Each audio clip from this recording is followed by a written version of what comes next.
slashed like 6 times. Well, I did. This morning, so we got a phone call that we had a problem with this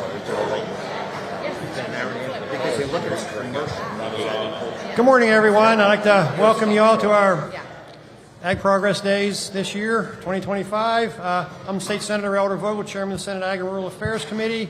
I just want to make a few quick acknowledgments. Secretary Redding's here in the back. Thank you, Secretary, for being here again. Also, the FFA leadership team's here. I always like to acknowledge the good kids in the blue jackets for being around. They're great kids, and thank you all for being here today. Hope you get something out of this hearing as well. And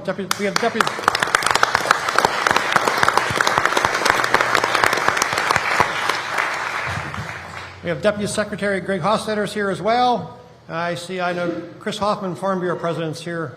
I don't know if anybody else is here. Sorry. If it's anybody else, I'm sorry. But okay, I'd like to get this hearing started here this morning. I'd like to thank everyone for coming again. We have a lot of testifiers today. This hearing was inspired by a House Ag Committee hearing this spring, and it was held by the Livestock, Dairy, and Poultry Industry here subcommittee in the House. And so we sort of kind of piggybacked off of that because the industry is very important. The people we have in front of us today and the people we're going to hear from are all people on the ground that know the industries and can give us a firsthand person view of what's happening in the industries here in Pennsylvania. So this time I'd like to start the committee off with hearing off with Congressman Glenn Thompson. And everybody please be short with your talking. We have a lot of time that we have to be done by 20 after 11 or so. So we have an hour and 20 minutes, hour and a half to finish up. So Congressman, take it away.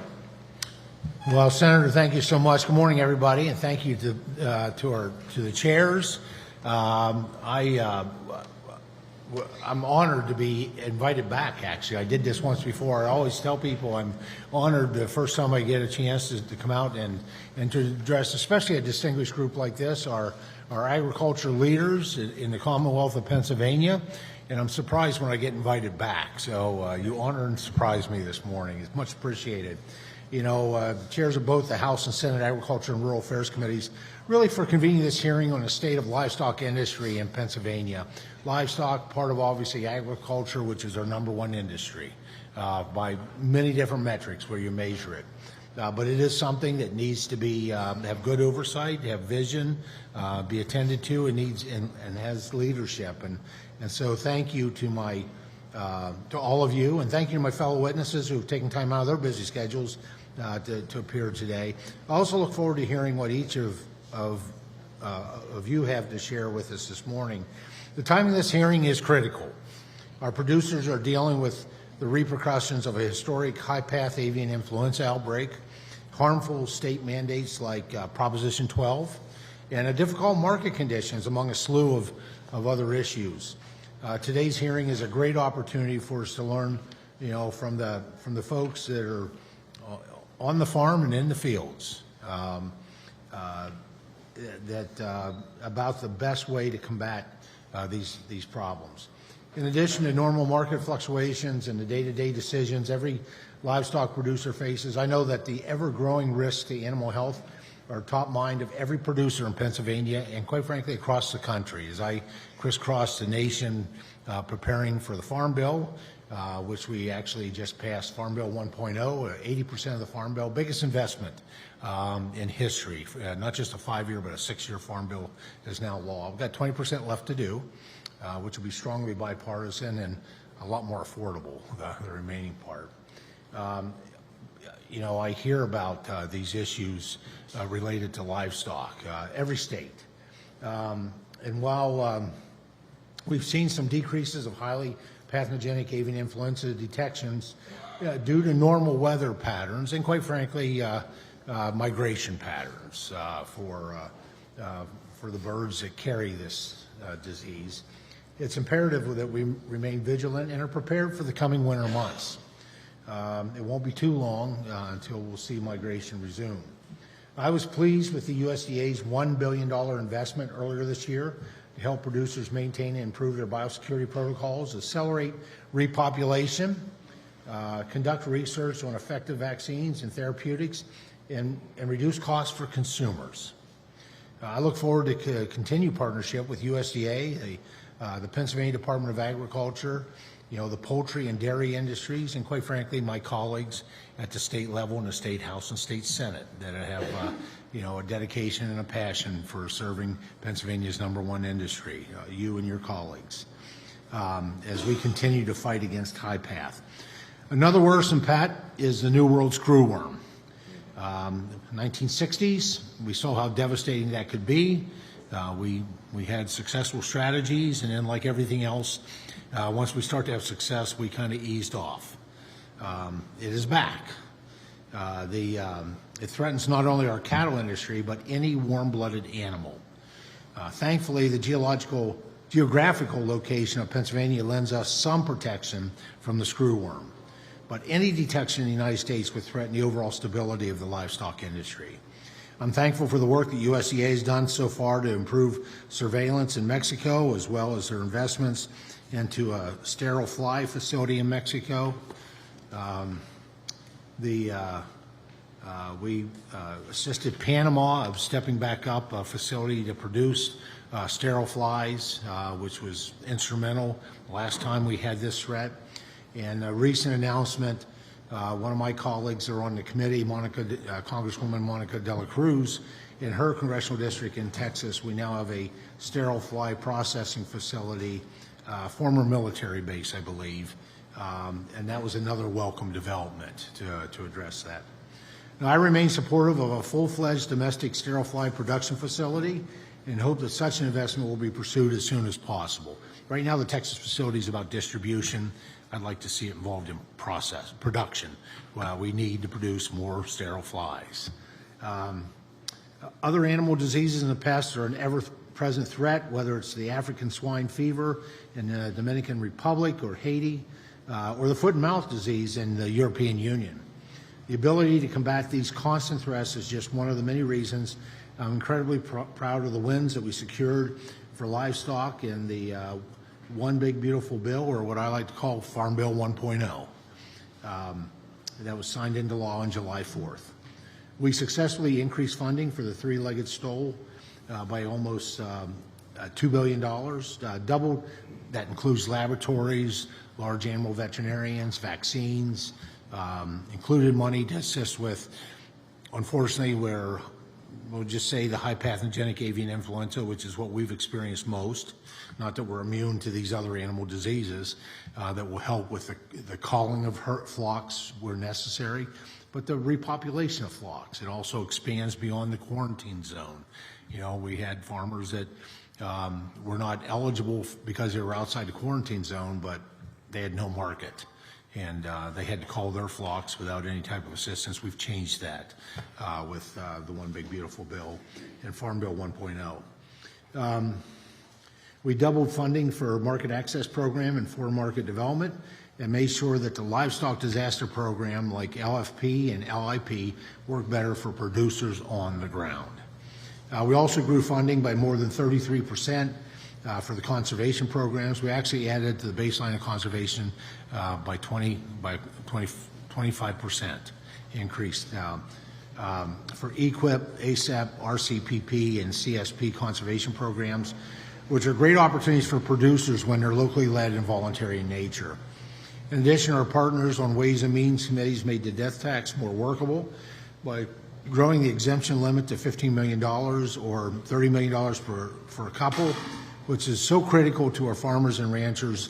Nothing worse than when a generation passes away, you got to sell part of your farm to buy it back from the government at the federal level. And it's been determined about 98% of our family-owned farms would be exempt now from the death tax, allowing us to continue farming. Overall, the One Big Beautiful Bill will deliver a host of benefits to Pennsylvanians, including more than $155 million in farm safety net support. That would be Title I funds, reference prices. We add 30 million acres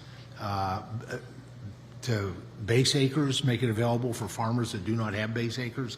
That's the first time in generations we've been able to expand that. 30 million for Pennsylvania in crop insurance savings. That's going to make crop insurance more affordable. Also, it's going to make it, we're going to incentivizing Pennsylvania. We have a lot of specialty crops, and specialty crops have really never had access to crop insurance. And so we'll see products coming online for those specialty crop farmers. And we've done something that was additionally that was historical, and that was supplemental disaster assistance. You know, drought, too much rain, too little rain, too much wind, too cold, too soon. Those losses, because of natural disasters, usually had to depend on ad hoc funding from Congress, which may or may not come. And I'm convinced that because of the delays in the past, there were some farmers, when the checks did come out, they had to go to forwarding addresses because the bankruptcy had already occurred and the farm had been sold. And so we have incorporated supplemental disaster assistance into crop insurance. So it's timely, it's reliable, and quite frankly, maybe we'll encourage more people to subscribe since it is a public-private partnership. It's an insurance program. We've doubled support for the $2.2 billion in annual ag exports, investments for $1.5 billion specialty crops industry, and increased biosecurity for our $5.8 billion livestock industry. Now, make no mistake, we have plenty to do in 2.0, which will be called the Farm Food and National Security Act of 2025. But I'm incredibly pleased with the success that we've had with Farm Bill 1.0 when it was signed into law on July 4th as a part of the One Big Beautiful Bill. Strange name, but it was the official title. Now, I plan to work towards reauthorizing that Farm Bill this fall to address those needs. We didn't get finished in reconciliation. We weren't eligible in reconciliation. This will include a fix to Proposition 12, making it clear that states can only mandate production standards for livestock produced within their own borders. This provision is a common sense middle ground approach to protect producers from arbitrary and unscientific mandates. It does not undo thousands of state-based agriculture laws. It does not restrict a state's right to impose standards with their own borders. It simply clarifies that states cannot impose, as a condition for sale or consumption, a production standard on livestock unless that livestock is located within the state's borders. What we've seen in California right now are certainly folks who are living at low income are not buying pork products anymore. Middle class families, because of the increase in price in California, are making other decisions for other proteins. And another sign that there's a problem is first time ever seeing bacon sold by the slice versus what we're used to buying it by the slab. So this means that Prop 12 will stand in California, but only for those producers within California's borders. Similar states mandates like Question 3 in Massachusetts will also stand, but again, only for those producers within their borders. Our fix for Prop 12 enjoys the support of the National Pork Producers Council, the American Farm Bureau Federation, and over 900 more national, state, and local farm organizations, as well as all of our veterinarian organizations. In addition to fix for Prop 12, it also includes provisions to ensure that regionalization agreements are used by our trading partners in the event of an animal disease outbreak, support ongoing work at our borders through our dog protection training facilities, the Beagle Brigade. We're expanding the Beagle Brigade. Incredible animals, what they can detect. Improving the health and safety of dogs entering our country, and provide additional resources for small and very small processing plants, among other things. I'm also excited to complete this work. I am excited to complete this work and look forward to continued collaboration with the industry groups. The ranking member, Angie Craig from Minnesota, a good friend of mine, we do our best work over blueberry pancakes in the Capitol together, she and I, and our Senate colleagues. I look forward to hearing from you all today, the rest of our panelists, about the issues you're facing and the provisions you'd like to see included in our upcoming negotiations on the federal side for Farm Bill 2.0. And thanks again for giving me this time to speak alongside with this incredible panel of producers, and I yield back. Thank you, Congressman, for being here today and for giving us some insight on what's happening in Washington, D.C. And next up, we have Glenn Gurrell, President of the Pennsylvania Dairymen's Association. Mr. Gurrell. Okay, thank you. Thank you for inviting me. I'm Glenn Gurrell. My wife and I operate a first-generation dairy farm in East Smithfield in Bradford County. We started with nothing right here in Center County in 1981 and moved to our present location in 1989. I'd like to think I represent all Pennsylvania dairy farmers. In the past, I've been the president of Professional Dairy Managers of Pennsylvania, Bradford County Extension Board, as well as a member of the Center for Dairy Excellence Board and former Land O'Lakes delegate. We have 3 daughters, with the oldest being a dairy farmer and a PSU grad. I am currently the president of Pennsylvania Dairymen's Association. We're the people who fill the farm show full of milkshakes and other good dairy products. And we're very proud of the fact that in the last 9 years, we've pretty much given about $4.5 million out to help support the dairy industry whenever we can. Dairy farming has changed a lot in the last 44 years of dairy farming. Herd size has grown, production has grown, investments in operations have increased many-fold. Dairy cows still require a lot of labor and skill to be productive and profitable. Domestic labor has not kept up. Farms have turned to Hispanic labor to bridge the gap, but as we all know from watching the news, nobody is safe. What does this say for food safety? This isn't the only labor problem we see at the farm. Our support services, such as machinery mechanics, are not there. We as farmers have to do more of our own mechanics more and more than ever. As into this morning, I was supposed to be here on time, which I did make it, but I got a phone call at 4:45. And as my helper said, a problemo in the parlor. It took me an hour and a half to figure out my own problem in my parlor before I could get down here this morning. And I was on the phone with a technician, but he had no intention of coming out. And that's pretty much the story in today's world. They're not going to come. You figure it out. He'll help you work your way through it, but they're not going to come out. We truly have to use more of our own mechanics more than ever. It seems like we need to own more of our equipment on the farm just to get our own work done. We do use H2A, which is not perfect, but needs to be fixed to get livestock producers all year round employees. H2A is not a cheap source of labor, nor is it a source of highly trained individuals.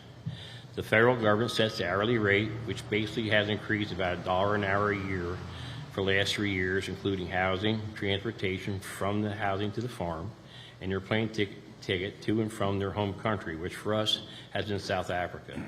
The plane tickets alone is over $1,700. Since I am the HR guy on the farm also, try figuring out who is going to help make your farm better, talking on What's Up app. I can truly tell you I hired Forrest Gump's cousin this spring. And lucky for me, he has moved on to North Dakota, which I also can report he's put a truck in a ditch already, so good for them. Input costs are always on our list. Electricity costs on our farm have just doubled in the last month, a $5,000 increase. Why is that? Coal plant's gone, IT buying our electricity, environmentalists, did they win again? Tariffs are a real thing. We see many things we buy have increased dramatically. Guess it doesn't come from, all our parts do not come from the USA. Large animal veterinarians are another concern moving forward. When I first moved to Bradford County, there were 5 clinics that provided services to dairy producers. Now there are just 2. Less vets, and the average dairy farm better be able to do about 90% of what a vet can do. They spend a lot of windshield time every day, but are great for consulting when they can't make it. And this is truly an issue, because if you truly are not a good cow person and you don't know what you're doing, you're going to lose animals that in the old days the vet came and did everything. In today's world, if you cannot do a lot of the things yourself, it's a huge problem. Dairy farmers live and die with the weather. This year has been very trying for most of the state. Way above average rainfall in May and June has wreaked havoc on corn planting, soybean planting, and hay making. Hay not harvested on time means high fiber levels, which in turn means lower milk production, no matter how much grain you feed at a higher cost. We in the northern tier are still trying to finish some first cutting hay. Corn is up to 45 days late in planting, which will affect yield and quality. Basically, we have worked twice as hard to get the crop in, which will yield probably get 2/3 of the yield. Things the state can possibly help with. Why does Pennsylvania continue to lose out to New York State on new processing operations in the dairy industry? Milk always moves south, as long as I've been around, out of New York, or out of New England, through New York into Pennsylvania. In the next year or so, more milk will be moving north, just like it did when Chobani opened years ago. We know that the eastern half of Pennsylvania is a great place for commerce. It doesn't take a rocket scientist in an airplane at night to see where the population is. We need to take advantage of that whenever we can. The average dairy farmer is old, so I am told. I take my hat off, you can tell. My wife and I would like to help a young couple that would like to start something nobody was interested in helping my wife and I when we were trying to get started. We're currently trying to help a young couple with experience but limited equity, but hit a pretty big wall. How are young producers going to get started? Or are we going to have to sell somebody with old money? One thing we will appreciate here in the northern tier, opening up Sundays for hunting. We only own 435 acres of ground and rent the rest. We do not control the hunting rights on any of it, but we get to feed the deer and the bear all year long. So anybody that puts a seed in the ground is happy for more days of open hunting. And one final thing, get into the beef side. I'm also a member of the Pennsylvania Beef Council, and on Monday night, it was Beef for Dinner at the Little League World Series. And if you're a sports person, with 56 years ago, I would have loved to made it to the Little League World Series, but one day we lost. So I got to be at the Little League World Series on Monday night and be amongst the 20 teams for a couple hours, and that is one great event, and I'm sure Senator Yaw will agree. That is quite an outing. The Beef Council was lucky to have promote our product for one day, and that was it. We had beef, and we had the 20 teams, and it was a great day. But the state of Pennsylvania should really make sure that they promote that Little League World Series, because it is one great event, that's for sure. Thank you, folks, very much. Thank you, Mr. Gorell. Next, we have Darwin Nisley, President of the Pennsylvania Cattlemen's Association. Good morning, honorable members of the Senate and House Agricultural Rural Affairs Committee. I am Darwin Nisley, a cattle producer and president of the Pennsylvania Cattlemen's Association from Mount Joy in Lancaster County. My brother and I are in a partnership and operate an 800-head cattle feedlot. We are the 7th generations of Nisleys on our farm and are in the process of bringing in the 8th generation to the business. We have 13,175 cattle farms in the state of Pennsylvania, with a 1.6 million head in the state with a value of over $700 million. Those 13,175 cattle farms consist of cow-calf, stocker, and feedlot operations. The cow-calf and stocker businesses are mostly in the northeast, central, and western areas of the state. The feedlot operations are mostly concentrated in the southeast area of the state. Pennsylvania has 2 major national packers in the state, JBS in Souderton, PA, and Cargill in Wyalusing, PA, plus a large in-state cow slaughter plant in central PA. These packers are vital to our cattle industry. If Pennsylvania were to lose one of these plants, it would be devastating to the cattle industry, not only in our state, but in our region. These plants have enormous effect on local economies in the areas where they are located. In addition, we have the good fortune in this state to have many local small butcher shops where smaller cattle producers can market their cattle, smaller businesses can make a decent living. These butcher shops also help the local economies and sell PA-raised cattle to consumers. Between the large packers and the small local shops, we are extremely blessed to have many avenues for cattle processing, and it's critical that we don't lose them. Continual growth in the front side of the cattle industry can happen only when the processing side is at full capacity.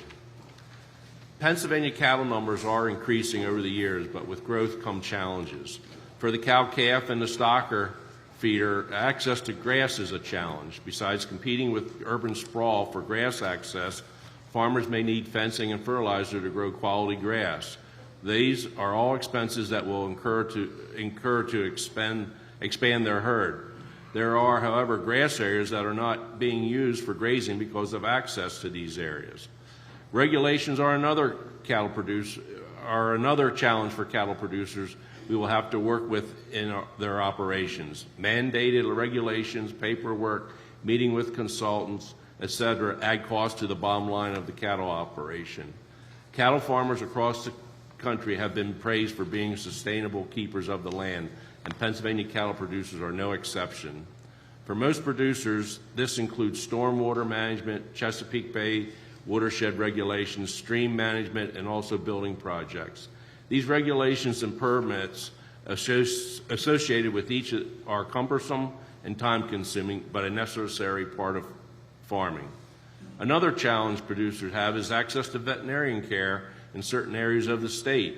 As you can imagine, cattle are raised in some cases in very remote parts of the state, so having a veterinarian on call and able to respond quickly to an emergency is not always guaranteed.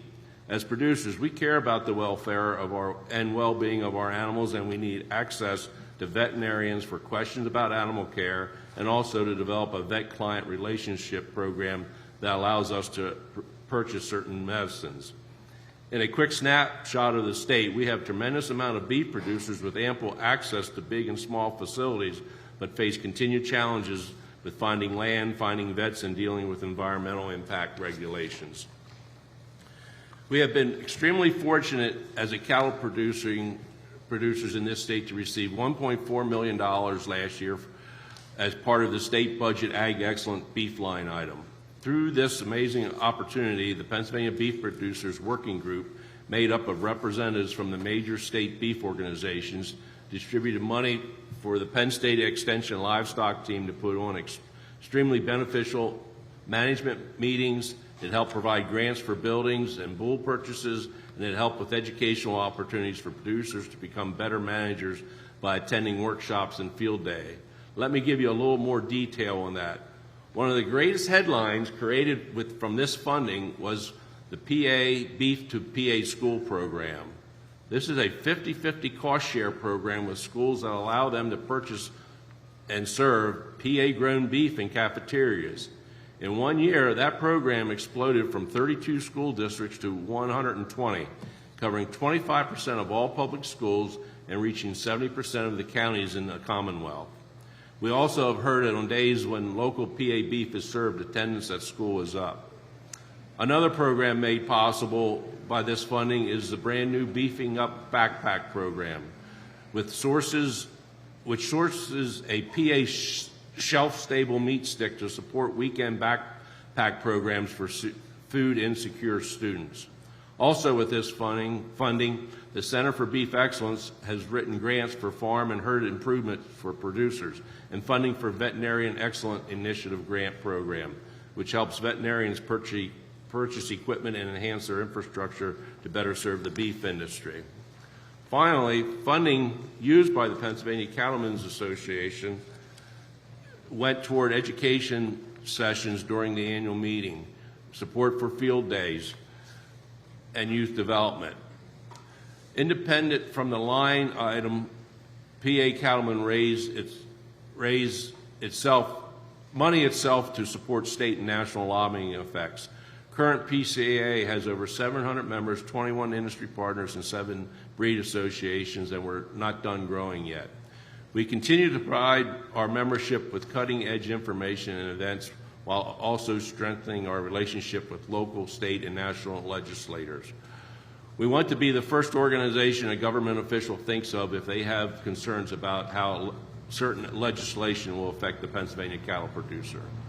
From education, nutrition, to handling facilities, planning for succession, the reach of the Ag Excellent Beef funding was tremendous. Combined efforts from Penn State Extension Team, Pennsylvania Beef Council, Pennsylvania Cattlemen's Association, Center for Beef Excellence, Center for Dairy Excellence, producers, and other industry affiliates have worked hard to put this money to good use, and they were successful. As you know, the 2025-26 state budget has not been finalized, and currently only $600,000 has been allocated to this funding, which is $800,000 less than last year.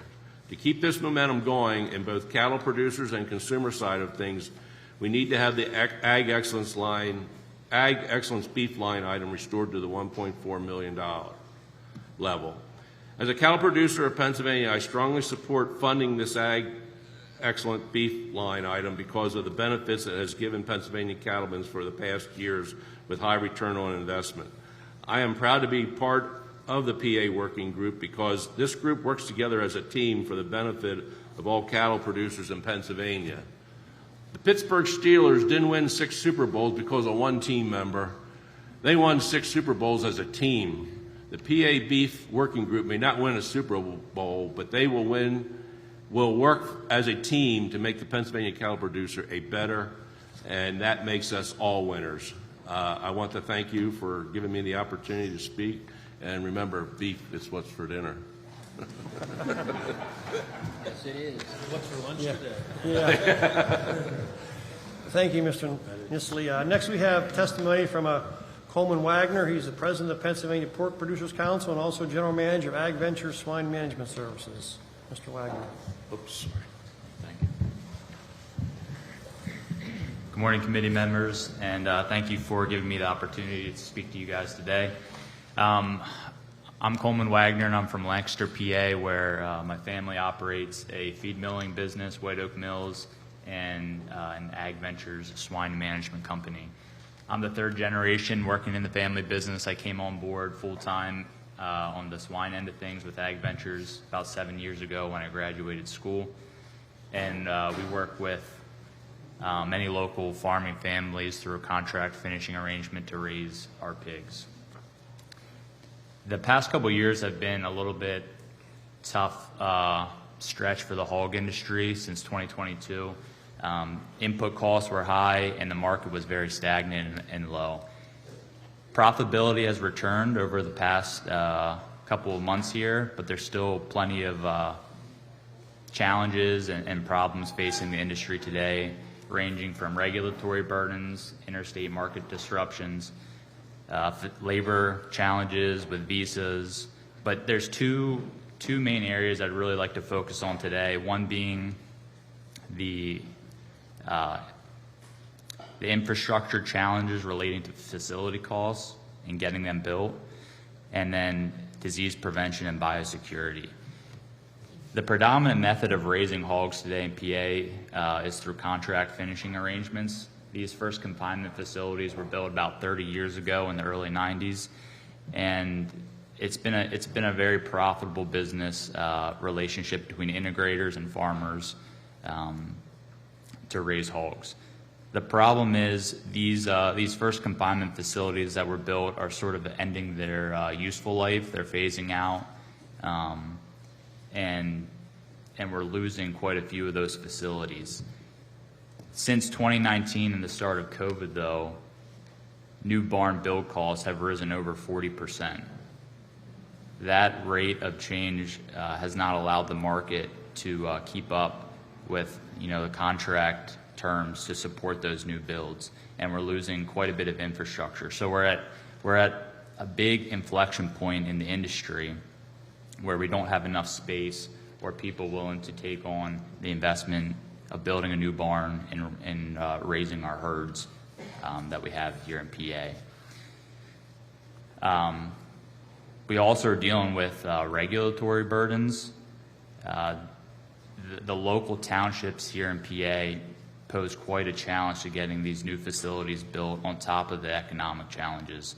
We're, on a personal note, we're dealing with a farm where we've been in the permitting process since summer of 2023, and we're still working through the challenges. That just continues to add cost through attorney fees, engineering fees, and all these township hearings. So we support any creation of cost sharing, low interest facility loans to help bridge this gap between the current build costs and where the market is right now. This would help create a viable path forward for young farmers trying to get into the industry.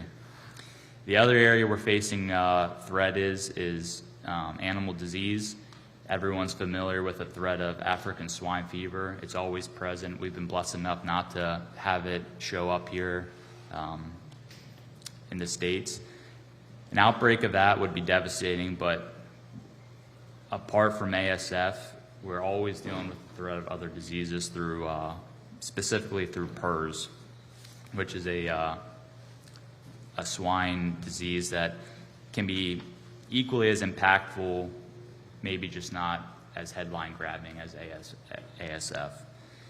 Here in PA, basically our only competitive advantage in the hog industry compared to the Midwest is our high biosecurity and high health levels. We don't have the benefit of low corn basis. So we need to protect this competitive advantage at all costs. It's been very admirable, watching the state support to the poultry industry through avian influenza. We would ask that the state would also take a look at ways to support the swine industry through the eradication of swine diseases such as PRRS, and what all infrastructure advancements could be put in place, such as increased amount of wash bays, bake bays, to basically protect this only competitive advantage that we have here in Pennsylvania compared to the Midwest. I thank you for the opportunity to speak with you guys today. And building off your last comment, pork's new tagline is "Taste what pork can do." We need to forget about the other white meat. Hey, we're all working together. Oh, they have a... Thank you. Next, we have Chris Pierce, President of Heritage Poultry Management Services. Mr. Pierce. Good morning. I want to thank both chairmen from the House and from the Senate, and each of the other representatives, legislators that are here today.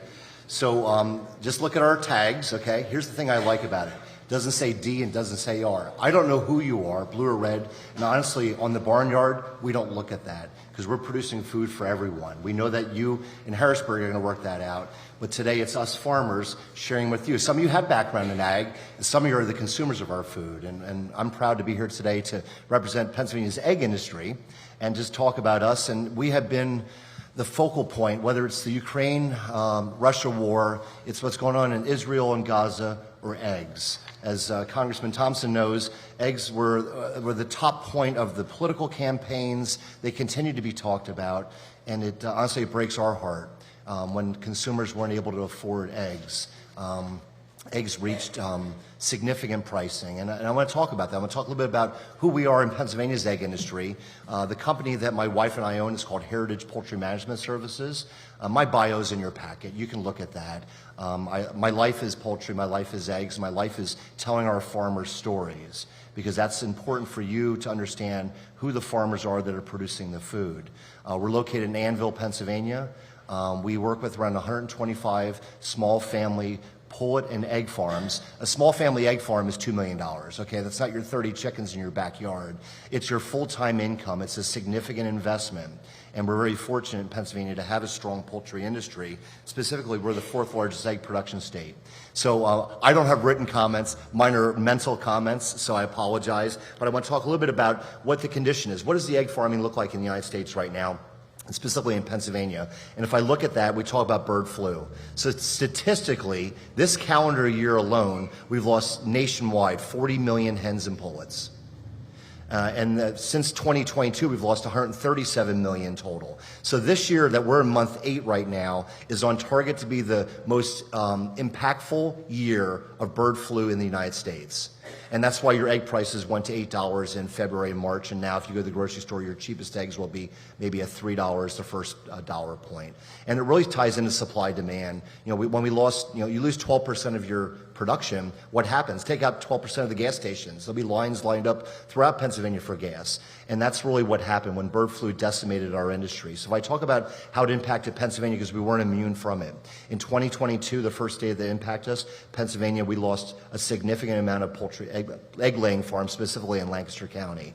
Personally, a number of our farmers, our partner farmers, got bird flu. It is PTSD. It is catastrophic.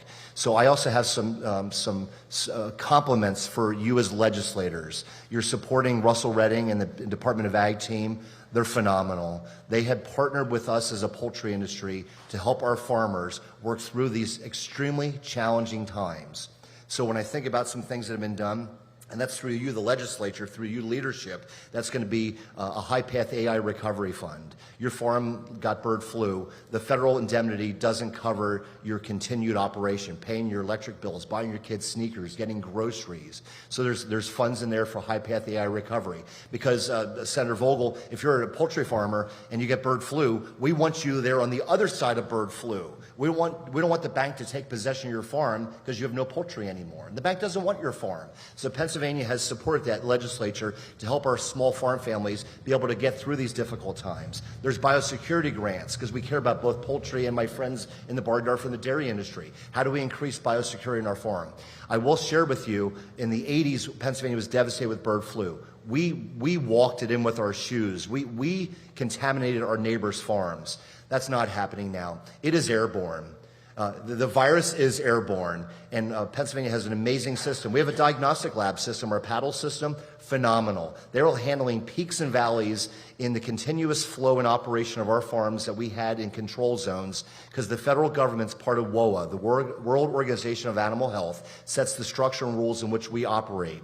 And Pennsylvania sets those standards, and our poultry farmers, our egg farmers, are able to continue doing business. So I want to compliment you on those things, because we as the egg industry, we need to work with our universities, our labs, and with our Department of Agriculture, which is our government. I want to talk a little bit about the rapid response that's been put in place. There's been resources put in place that, God help us, if we do get bird flu, we do have to euthanize all the birds on the farm. I know RFK has some different thoughts on this. Honestly, if my farm is next to her farm, if we don't kill my birds with bird flu, and it's catastrophic, it is horrible. That virus will go out, my fans will blow my virus into her farm, and her farm into his farm. So honestly, the culling of the birds, which is catastrophic, it has to happen as a line in the sand. But Pennsylvania has set ourselves up that we can do this as quickly as possible, and that's even with the breaks we've had. We've stopped it. It could have got much worse than what it did. So it's a success that we didn't have the numbers that Iowa, Indiana, Ohio, California, Arizona, they had tens of millions of birds.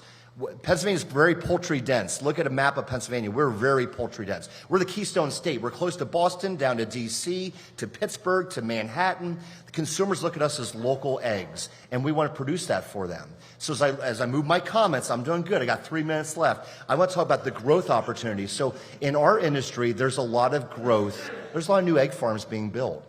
Both conventional, caged eggs, because consumers are looking for the cheapest eggs, free-range, pasture, non-GMO. When I think about the 125 farmers we have a lot of our newer farmers, their age starts with a 3. There's a lot of 30-year-olds. We have a lot of younger generations that have had good stewardship of generational wealth. Their grandfather were good stewards of the resources. Their fathers were, and they're blessing their next generation with that opportunity. And if that didn't take place, we wouldn't have food. If my neighbor had to buy a $3 million farm to put a $3 million egg-laying operation on it, the cash flow doesn't work. But it works that Grandpa was a good steward with his resources, and he's not trying to sell for $80,000 an acre for a golf course or for a development. He wants to keep ag in that. We have so much wealth in Pennsylvania, of integrity, of farming dedication and loyalty. So my closing comments, as I really get into this, is the challenges we have on permitting. And I've met with the governor. He's aware of the challenges. I know they're trying to staff up DEP, the vacancies that they have, the remote work.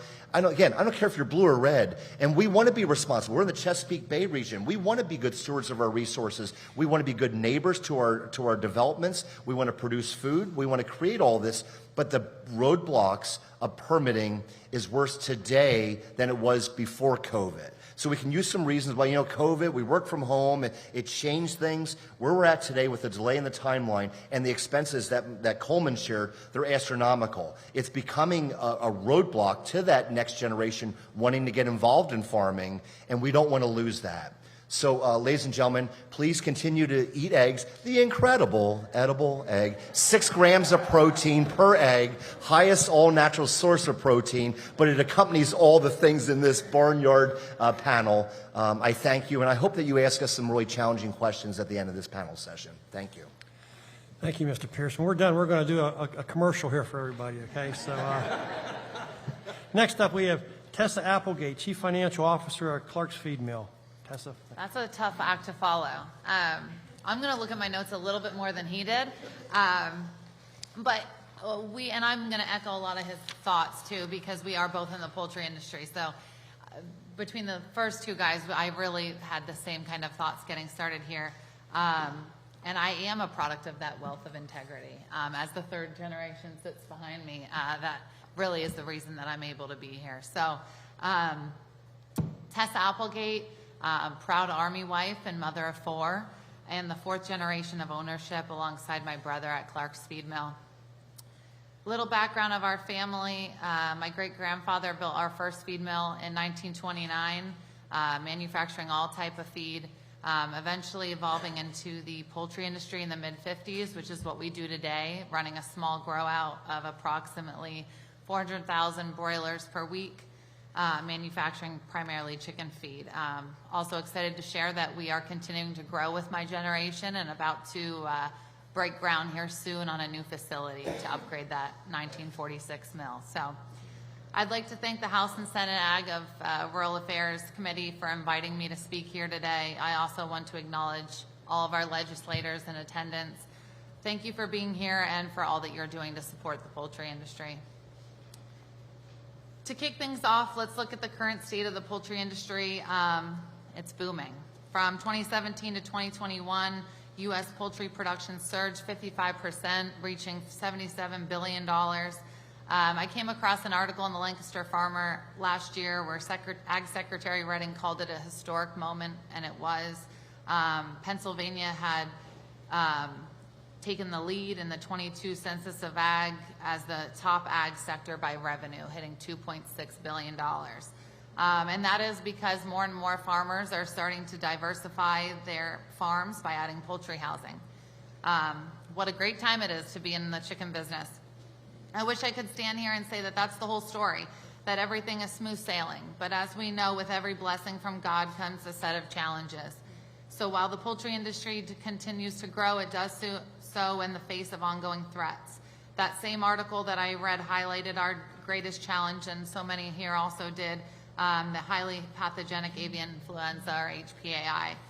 In March 23, Pennsylvania recorded the highest number of cases in both commercial flocks and backyard birds nationwide. And it doesn't stop there. The entire industry is at risk daily to the threat of disease, and that is why it is important for me to point out the monumental success that the Senate and House has had in recognizing and protecting animal welfare. The director of Penn State's Animal Diagnostic Lab, or PADLS, has credited the strong collaboration between our government agencies and farmers for helping to reduce that spread across the state. The industry has adapted to a new normal, one that prioritizes strict biosecurity measures and the health of these animals. I can confidently say on behalf of the producers in the state that we're incredibly grateful for the programs and funding Pennsylvania has provided to help mitigate this risk. Several strong initiatives that, again, I'm echoing thoughts, help cover costs related to bird flu testing, lost income, and enhanced biosecurity measures, including the HPAI Recovery Reimbursement Grant, which offers up to $25,000 per premise. At Clark's, we're utilizing this right now with plans to submit for the 6th round of funding. This includes new disinfectant systems and laser bird deterrents at our feed mill. As of today, Pennsylvania has awarded more than $14.5 million to hundreds of farmers over the past 3 years. And I say that that impacts every farmer. We just had a grower dinner for with about 125 people where we are going to be helping each of those farmers on how they can submit and increase their biosecurity on their farms. Even more importantly, that is just a fraction of the $100 million unprecedented investment by the Commonwealth in animal welfare across the state. As we all continue to adapt to this new normal and manage the ongoing risk for this disease, it's reassuring to know that the state is standing with us, acknowledging both the threat and its economic impact. Governor Shapiro was quoted stating that economic growth and opportunity flow right through our farmlands. That quote has now stuck with me. He is right. Agriculture is more than just an industry. It's a way of life that we must actively work to protect. As a 4th-generation producer, I've come to deeply appreciate how meaningful and vital this work truly is. Another program we're particularly excited about is the Ag Innovation Grant, which we hope to participate in down the line. This supports both farmers and agri-producers alike in adopting new technologies that help drive innovation, strengthen operations, and ensure long-term sustainability in the industry. During the COVID era, when remote work and shutdowns became the norm, essential work became into focus, and society gained a clear understanding of what truly matters. Agriculture stood out as the backbone of that reality. Our industry quite literally feeds the world, and that responsibility depends on a vast network of people, processes, and perseverance to make it all possible. My dad, Rob Clark, often reminds us that we are not in the t-shirt business. A size 16 today is not a size 16 tomorrow.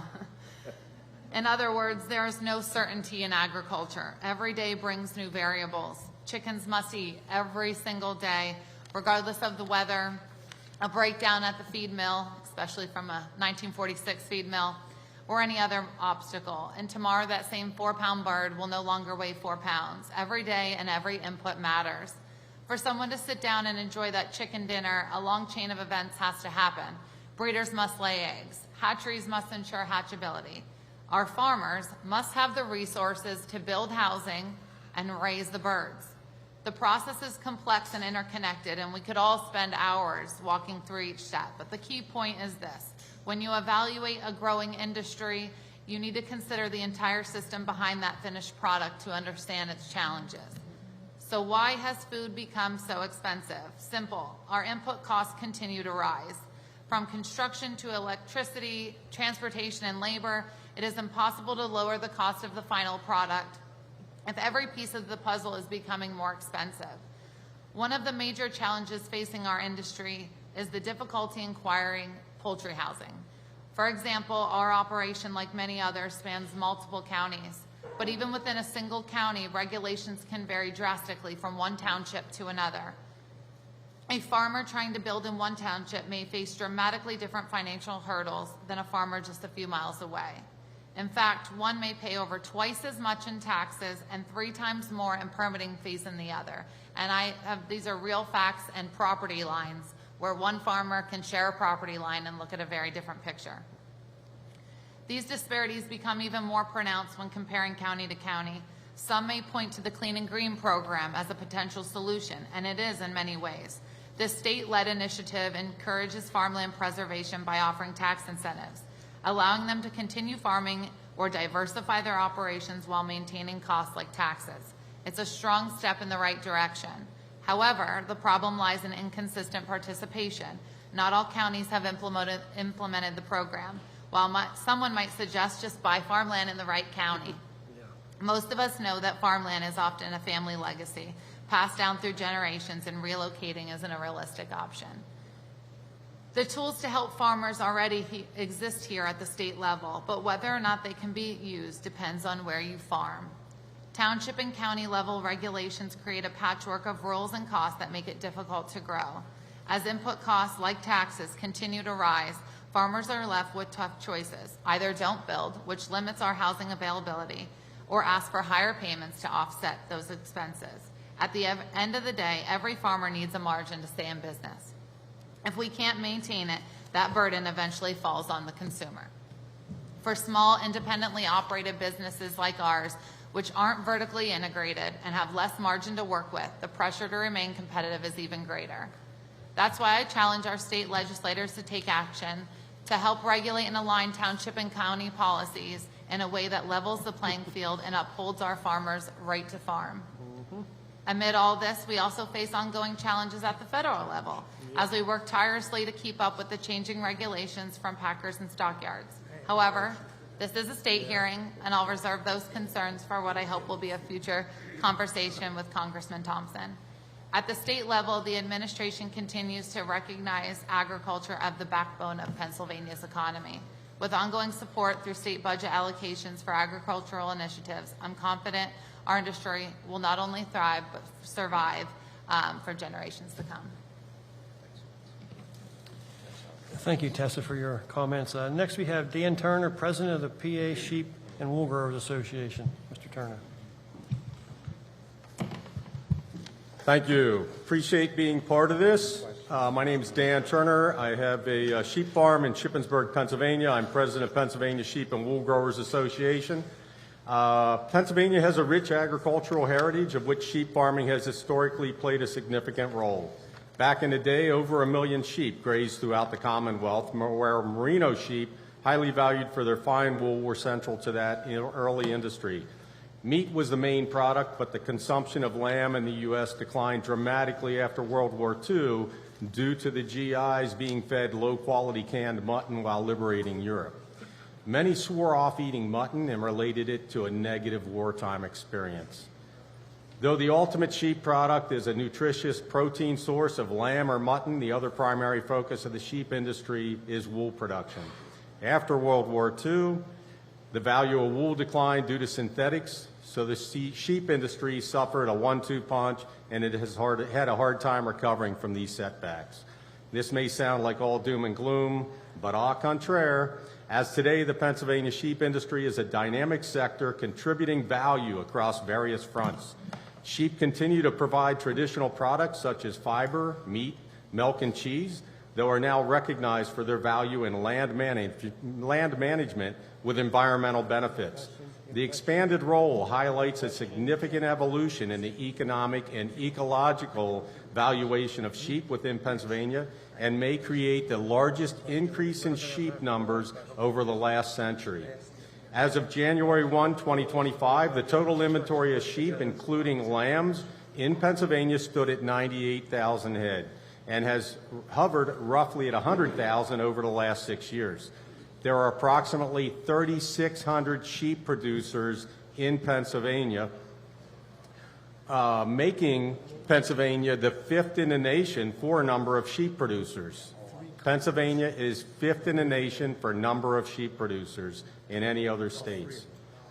Pennsylvania's sheep sector is largely composed of numerous smaller, often family-owned flocks rather than a few large-scale enterprises. These smaller flocks represent supplemental income to a large number of farmers as well as localized markets serving many diverse communities.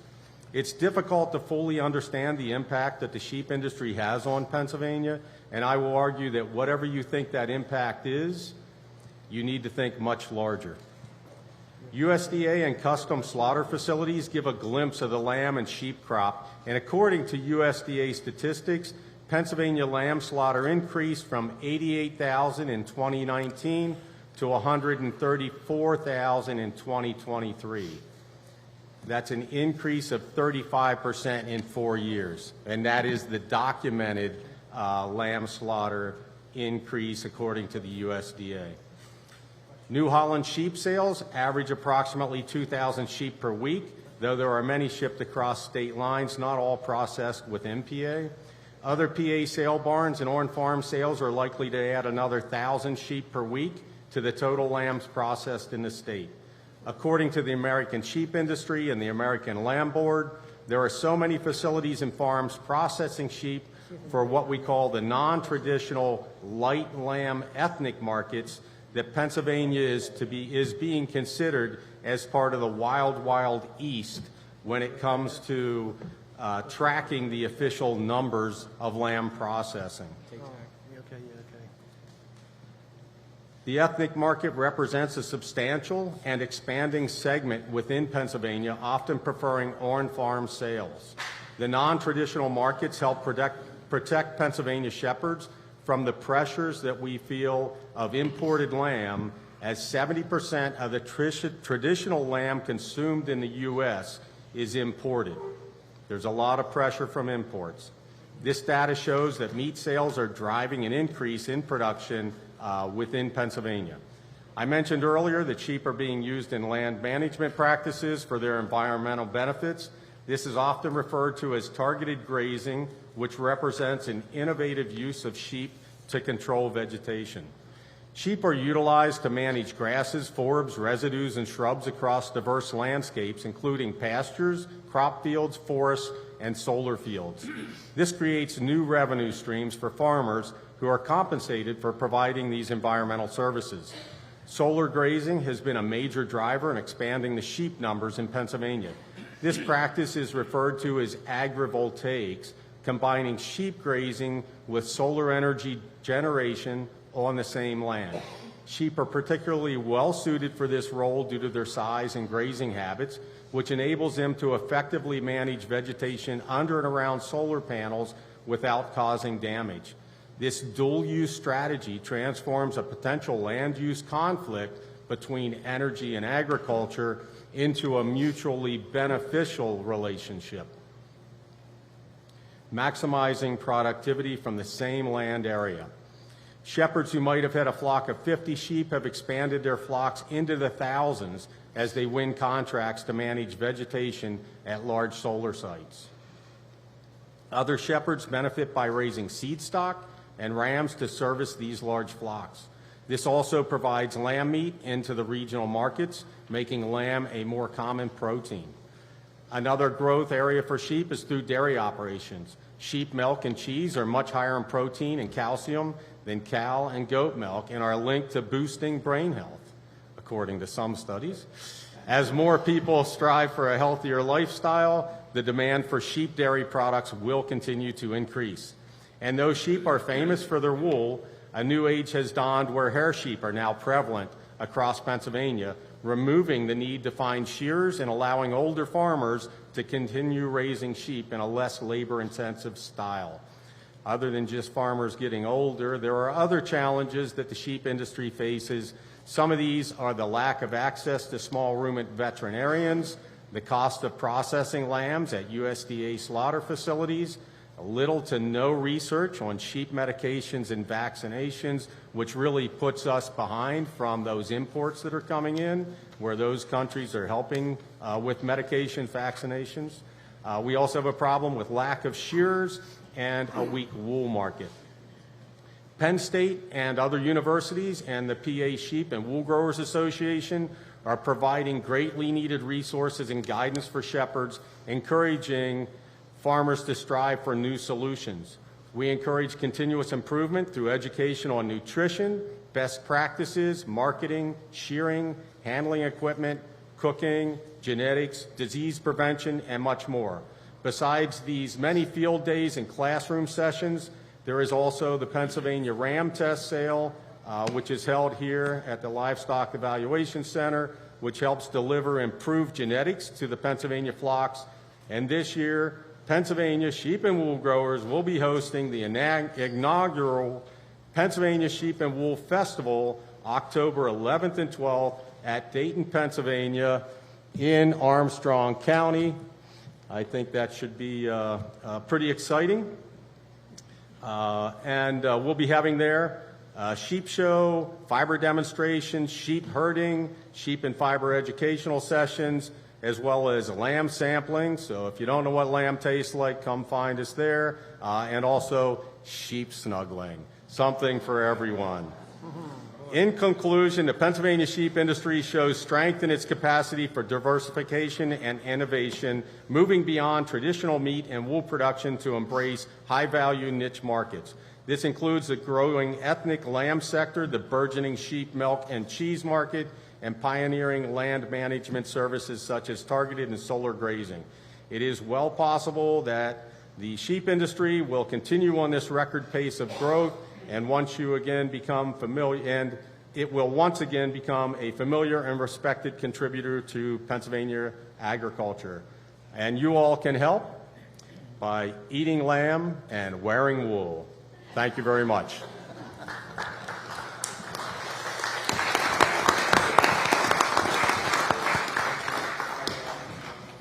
Thank you, Mr. Turner.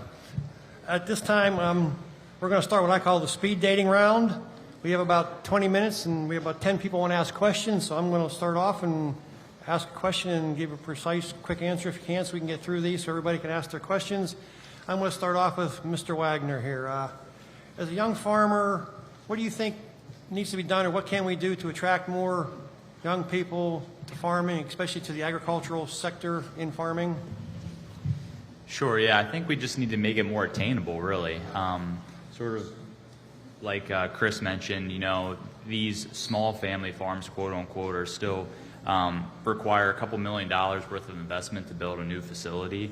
Everyone's parents' facilities are wearing out and new ones are needing to be built.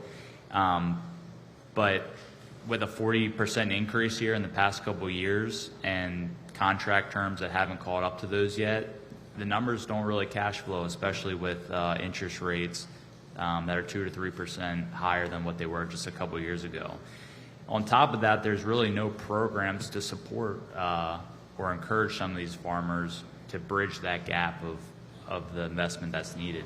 You know, there's a few USDA programs out there, but they're really not attainable to many people. We've looked into some of those programs, and a lot of those, you know, just on a personal note, a lot of those, from what I've found, require like a debt to coverage ratio of like a 1 to 1 or less, which, you know, a bank usually, you know, likes to see a 1 to 2 or higher to provide you funding.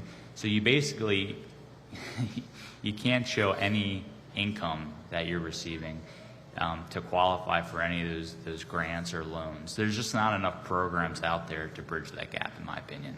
There's definitely the interest, though, from young people, just not feasible at this time. Thank you. Representative Pruszynski. Thanks, Chairman, and thank you all for not just your great testimony, but your dedication to keeping us fed. I mean that sincerely. Most people go to the grocery store and have no concept of what it takes to produce that product. We have a great deal to be proud of here in Pennsylvania, and you're certainly all examples of that. I would also like to suggest that through our chairman, we set up a couple other meetings.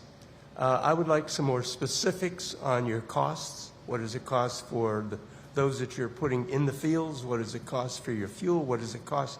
And I want some numbers on those regulations and permitting. Regulations and permitting we may have some influence over. You know, the whole cost of everything will be a little bit more challenging. So I'm going to work with our colleagues here to see whether we can set something else where we can have this open-end conversation, bring in those facts, and then let's identify exactly what we want to approach and set up a plan to go after it. But thank you so very much. GT, Congressman Tom, thank you very much for being here. Appreciate it. Thank you. Representative Mao. Thank you, Mr. Chairman. Basically, I just have comments, no specific questions. I do want to make mention of the fact, Chris, you are exactly right, and that's why I love this committee. Not only did I grow up on farms, but there are no partisanships in the agri. We're all here rowing in the same boat in the same direction for agriculture in Pennsylvania. No matter what you're raising, we are here to support you guys and to fix problems at the state level that we can fix. One big problem that we have has a 3-letter name called DEP, and I've heard that mentioned a couple different times today. Locally, for permitting, I've found over the years that, you know, a township will hire an engineer, they'll hire an attorney, they basically run the township for the supervisors, but they don't know all the laws that we put on the books. And there's been a lot of laws that we have passed over the years that help you bypass some of the foolish things that they make other developers go through, that they become foolish for farmers, and we've tried to make that a lot easier. So Coleman, when you talked about that guy that's been trying to get permits for a couple of years, get my card after we're done here, and you can work with my executive director to help you get the information to pass along to that gentleman that would expedite that permitting. There's no excuse for anybody building a barn or a chicken house or whatever it is you're building on a farm to be waiting 2 to 3 years for permitting. I always like to say that, to remind people of my tour to the mushroom houses down in southeast Pennsylvania in John Lawrence's district. And I asked why they don't have automated pickers there, because that's a backbreaking job. You know, I couldn't do it for more than 10 minutes. But he said, we do. I said, well, can I see it? He says, well, you have to travel to Delaware. He waited 2 years for permitting to build the special building to have that equipment in. He got a permit in 2 months in Delaware. So he was close. That's where they built it. That should never, ever, ever happen in Pennsylvania. So that's what we as legislators need to work on. And as far as the poultry industry goes, I will tell you that, and this is a commercial in the other direction, Penn Ag has been all over the HPAI. Chris deserves a lot of compliments for the way he jumps all over that, and the helpers that he gets to help depopulate when necessary. They do a wonderful job. As chairman in the House, I've watched it go on, and I would encourage. And even though the governor is a very good friend of mine and we served together for quite a while, please encourage him to leave the indemnity fund of 60 couple million alone. Do not reduce it, because one outbreak in a place like in Adams County, I have Hillendale Farms. That's millions of birds. It goes through there. That'll wipe out that indemnity fund overnight. Okay? So I would encourage your industry to say, please do not touch that. Keep that hole in the budget. That being said, I probably used my 2 minutes. Thank you, Mr. Chairman. Yeah. Thank you. Representative Jones. Thank you to each of you for being here. This is great to hear such diversity across just our livestock industry alone. It's great to hear about sheep. The only thing that can really graze under those solar panels, because it's cost prohibitive to raise them up to get them above cattle. You don't want goats jumping up on top of them. That doesn't work, right? So the sheep and that synergy works well. While we all don't want to see good farmland, covered over by solar quote-unquote farms, there's where solar and farming does work together. So it's great to hear about that. But also to Chairman Mallett, what Chairman Mallett said, to echo that, and what Mr. Nistley said, Mountjoy, woohoo, thank you, yeah, good to see you. And it's one of those things where the overregulation and permitting becomes such a problem, not only in the agricultural industry, but across all sectors in Pennsylvania. We really do need to continue to ask DEP to streamline their systems. We want to see clean water. We've done a great job with the Susquehanna River Basin and Chesapeake Bay. Our grades are up, and so that is a wonderful thing. And we need to continue in that direction to protect our environment and do the best things for our environment. But we have to streamline those systems so that we're not sending our industry to our neighboring states. We need to do a better job here in Pennsylvania when it comes to the permitting and regulation. To local government, I'm a big fan of local government. Used to be a township supervisor. Hopefully I did a good job. I don't know. We'll see. But anyway, locally, I believe in our local government. I believe in local decision making. But I think there's room for us as state legislators to work together to streamline those processes as well when it comes to the permitting at a local level. So there's a lot of work to be done. Appreciate all your input, and it's a great thing. As far as High Path AI, wonderful things that we've done with with the biosecurity, but I also want to defend an individual homeowner's right to have their own chickens. I want to make sure that that right is protected, that their private property and their private property rights are protected. But again, being responsible neighbors as well. So we have to strike these balances and we have to work together.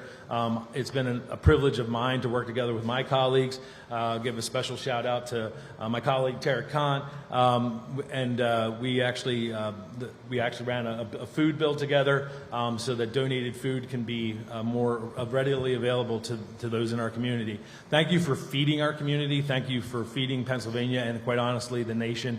We're blessed to live here in Pennsylvania. It's an incredible spot. But I appreciate all your testimony. Thank you so much. Thank you. Senator Yaw. Thank you, Mr. Chairman. I have a comment, and I venture to say I grew up on a farm, and I'm one of the few people probably in this room that can still milk cows by hand. Yeah, that was my job when I was in junior high. But in any event, I've heard many comments about the Chesapeake Bay. And I'd just like to make some comments about farming in general as it relates to the Chesapeake Bay. I'm the chairman of the Pennsylvania delegation to the Chesapeake Bay. And next year I will be chairman of the commission itself. The Chesapeake Bay Commission is basically Pennsylvania, Maryland, and Virginia. The Susquehanna watershed provides about 50% of the fresh water that goes into the Chesapeake Bay.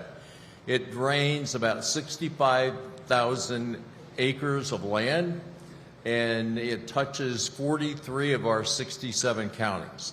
So it is a big deal. It's a big deal for water quality in Pennsylvania.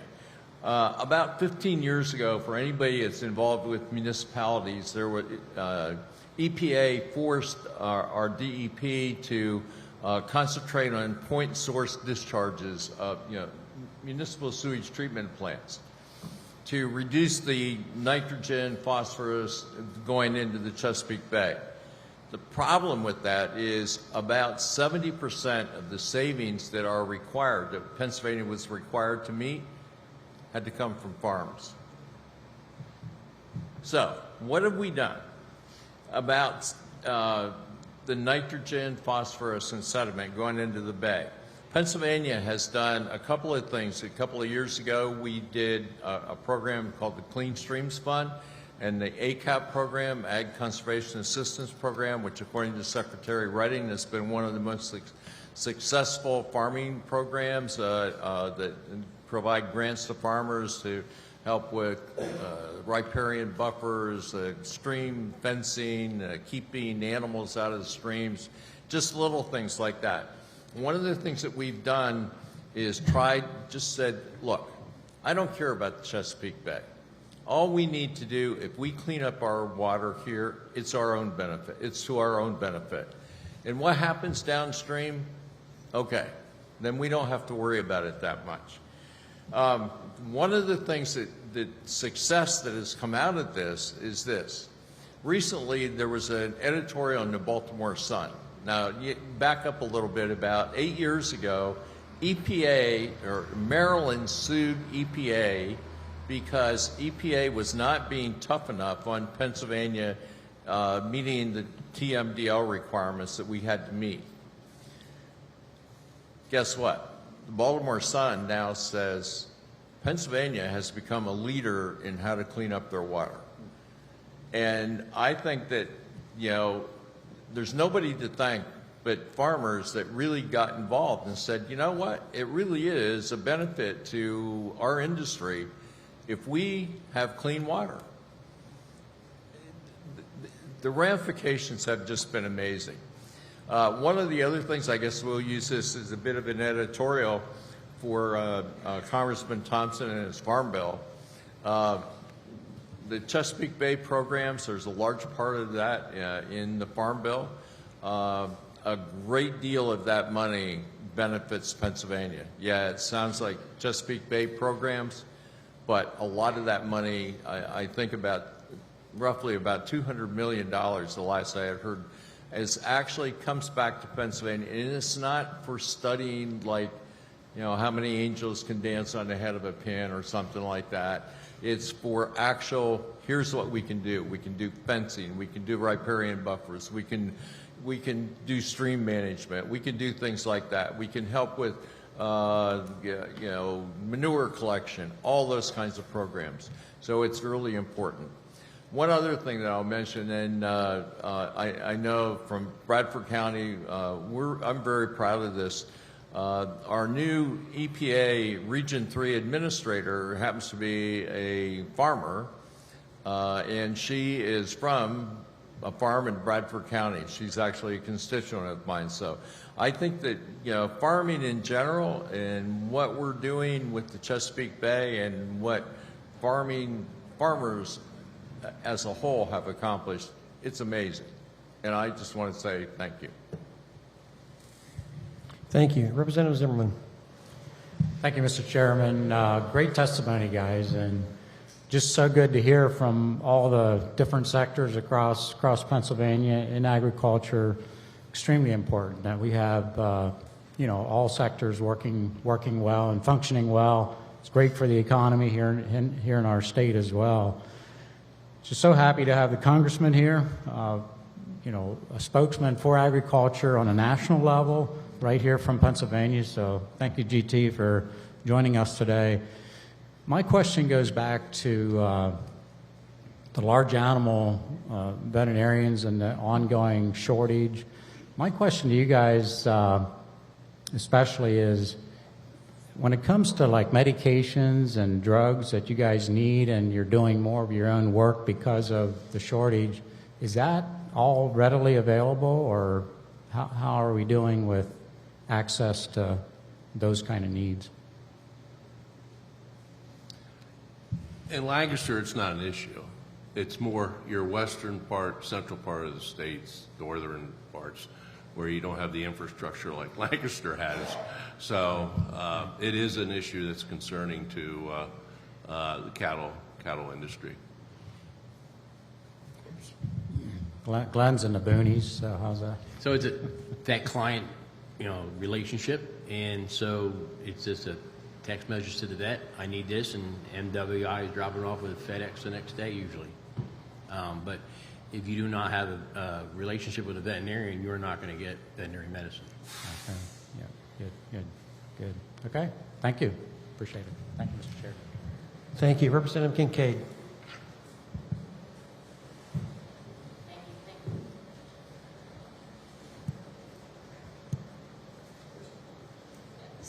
Can you hear me? Okay, there we go. In addition to being vice chair of the House Agriculture Committee, I'm also the House chair of the Hunger Caucus. And so I think that, you know, as we have you all here, we need to talk about the elephant in the room, which is the loss of funding to our programs that support food insecurity. The USDA's sudden cut of the LFPA program, $13 million, and the cut of several $100 million from SNAP certainly impacts individuals who are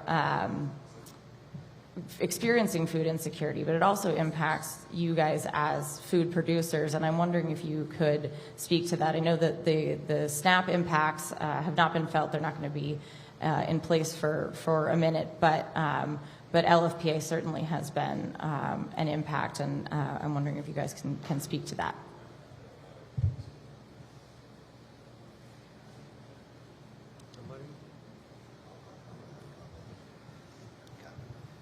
This is Chris Pierce. So I'm going to talk about things. I serve on the board of our local pantry in Lebanon County called the Caring Cupboard. So I'm a board member. I personally donate all their eggs. That's something I personally choose to do. But I can tell you, from a local food pantry standpoint, we're not sure which direction we go. Like, you know, resources, because working through Central Pennsylvania Food Bank, like the needs continue. The needs of our clients have rapidly increased since before COVID. Our numbers are astronomical. We have more of our community, more of our clients in our community, and these aren't 4 weeks every week of the month that they going. It may be supplement their income. It just at the end of the month it doesn't work. They're coming once a month, but there are some that are coming 4 times a month. But I can tell you from a local food pantry in Lebanon County, we're struggling to figure out how we're going to continue our budget. How do we get more with less? So that's really the reality. So that's my only comment. So the good news in regard to what we're talking about and where we've worked together, this is in a bipartisan way, is what I referenced with the legislation that the governor signed into law just recently. So we need to notify all of our grocers and our big grocers, our little grocers, that any food that is past best by date, not expired food, good food, that's past best by date, can now be donated with no fear of liability. And so that will help plug that hole. That's a big step in the right direction. I'm sure there's more things that can be done or should be done. However, that was just a month ago, signed into law. And so that is something that is an answer to that issue, to that need. So thankfully, again, working together in a bipartisan way to solve problems that are about people, not politics.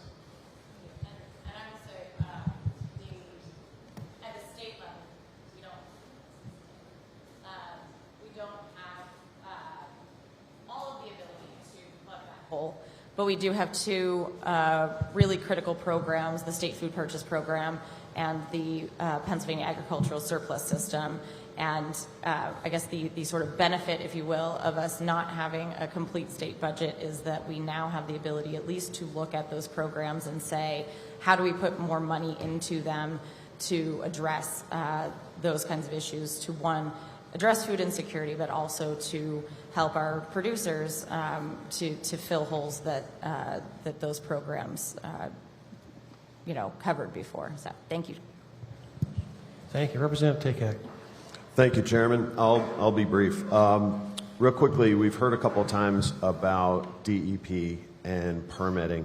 I chair the Rural Population Revitalization Commission. On Monday, we got an update from DEP on their new SPEED program, which is designed to streamline the most common permitting. They are working now. They're qualifying professionals that can partner with applicants. Chapter 102 applications are now open, and very soon Chapter 101 and 105 and another are going to be open as well. So I encourage you to check out the SPEED program at DEP. I also wanted to thank you very much for mentioning the Ag Innovation Grants. Last year, we allocated $10 million in matching funds for Pennsylvania producers, agribusinesses to adopt the latest in technology, whether that's AI, robotics, biosecurity, could be the Chesapeake Bay, biodigesters, those kinds of things. We had $68 million in requests for that $10 million. So we're hoping to expand that program this year. If you have any suggestions or any great examples, you'd mentioned you wanted to apply. For the sake of time and in deference to my colleagues, I won't ask it publicly, but please come up to us and tell us what we can do to help improve that program, because we really believe it's going to make a big difference in our agricultural community in Pennsylvania. Thank you, Mr. Chairman.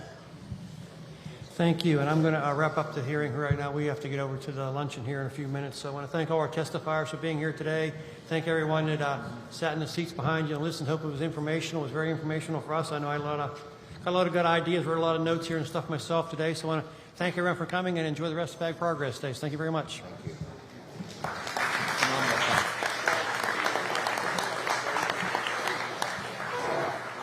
Good job. Thank you.